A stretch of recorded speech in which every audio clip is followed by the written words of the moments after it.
Have you ever felt like this learning online? From slow internet classes to YouTube tutorials at 2 a.m., online learning isn't always smooth.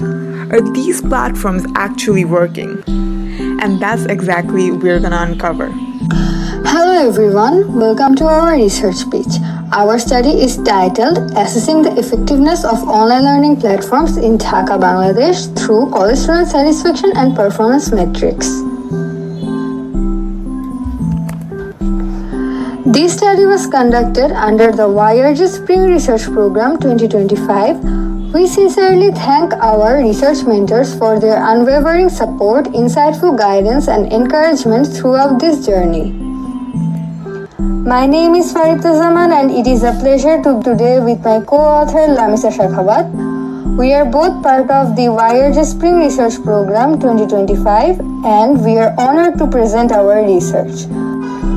Before we begin, here's a brief roadmap of our presentation. We'll start off with background and purpose, research question, the characteristics of learning platforms, literature review, methodology, data analysis, and lastly, conclusion and recommendations. Following the pandemic, Bangladesh saw a significant increase in the adoption of online education. Institutions, students, families turned to digital platforms as a necessary alternative to in-person learning. Despite this rapid expansion, the actual effectiveness of these platforms, especially for college-level students in urban areas, has not been sufficiently studied. Our research attempts to fill this gap by investigating how students interact with various platforms and what impact this has on their academic growth and satisfaction. Ultimately, our goal is to provide data-driven recommendation that can help improve the quality of online education, particularly for students in Dhaka. We began with a central question: how do key features of online platforms such as learner engagement, platform accessibility, and instructional design shape the educational outcomes of college students in Dhaka? While online learning has surged globally, there is limited localized research specific to the Dhaka context. Our goal was to understand what works, what doesn't, and what can be improved, especially for students navigating digital learning with diverse resources and constraints. Our research focuses on three key areas that influence online learning experience and outcomes. Number one, engagement. Are students motivated, involved, and able to stay focused in a digital environment? Number two, accessibility. Do they have stable internet, personal devices, and user-friendly platforms? Number three, instructional quality. Is the content clear, structured, and aligned with their academic needs? We chose these factors because they directly affect how students learn, interact, and succeed, especially in a context like Dhaka, where digital resources are unevenly distributed. We divided online platforms into two main categories based on their structure and usage patterns.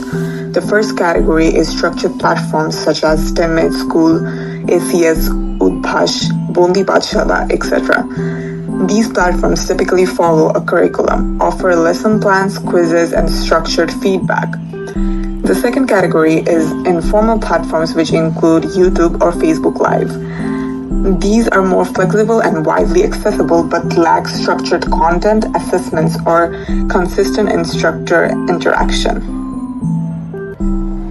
Existing research has shown that online learning can be effective when students have access to technology, when content is well designed, and when engagement is actively supported. However, most studies focus on university or rural students in South Asia. The experiences of urban college students, particularly in dense and diverse cities like Dhaka, are rarely discussed. Our research adds to the literature by adding this overlooked demographic and offering context-specific findings on online learning effectiveness. We used a mixed methods approach combining quantitative surveys and qualitative interviews. A total of 88 students, both male and female from grades 11 and 12 in Dhaka participated. We gathered data using a Likert scale questionnaire to measure perceptions and open-ended interviews to capture individual experiences. This approach allowed us to examine not only statistical trends but also deeper insights into student challenges, motivations, and suggestions.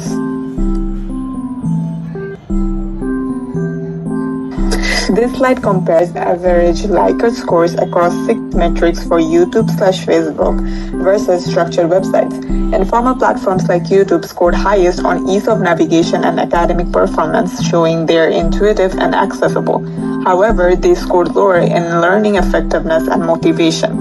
Structured websites, on the other hand, had higher scores in academic performances and learning effectiveness, indicating stronger educational impact while still maintaining good satisfaction and navigation scores. Overall, structured platforms offer more academic value while informal ones lead in ease and accessibility.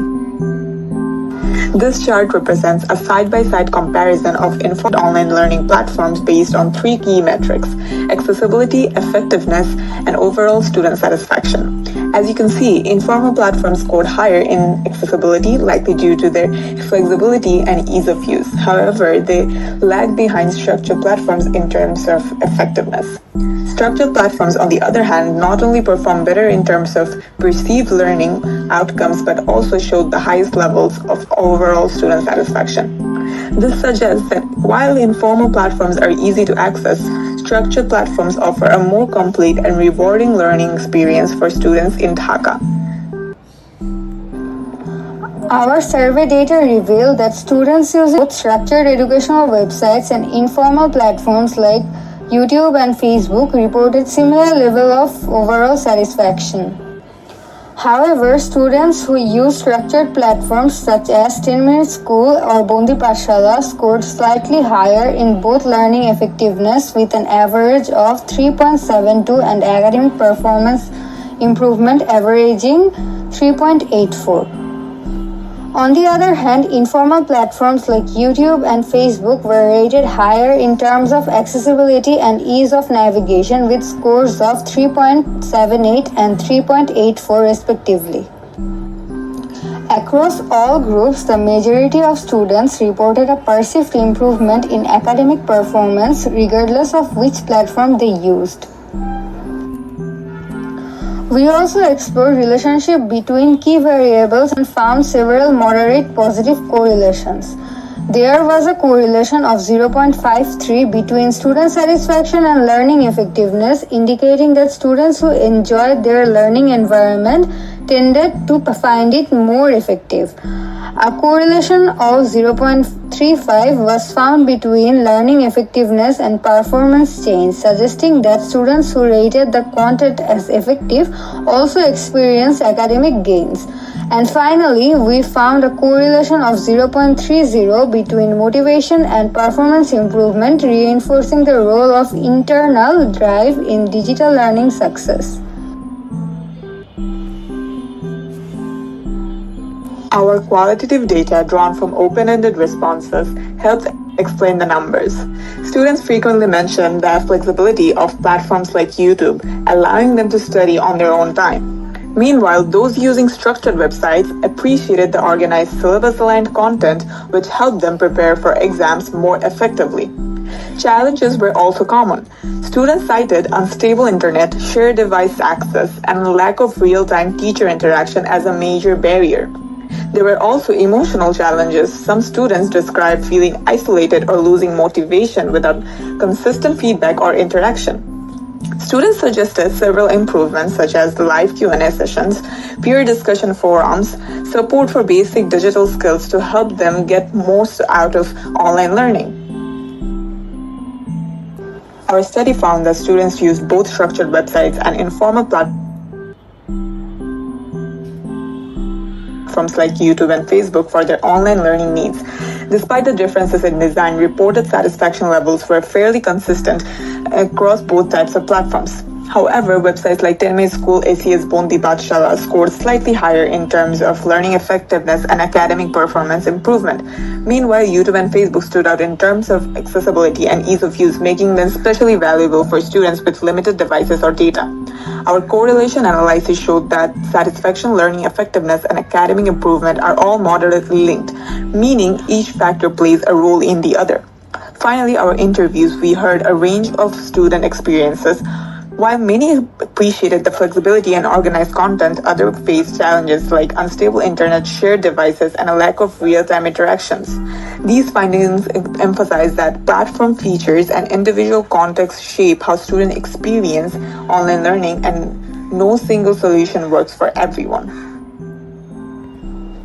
Our first recommendation is to focus on better course design. This means setting clear learning goals, offering interactive lessons, and including regular quizzes to keep students engaged. Secondly, we emphasize the need for more student support, not just academically but also technically and emotionally. Peer mentoring and mental health resources can make a big difference. Finally, we recommend stronger communication between instructors and students. Regular feedback, live sessions, and opportunities to ask questions help maintain clarity and motivation. Together, these changes can help make online learning more effective, inclusive, and supportive for all students. Thank you so much for watching our presentation. We hope that the insights we have shared on the effectiveness of online learning platforms for college students in Dhaka have been helpful.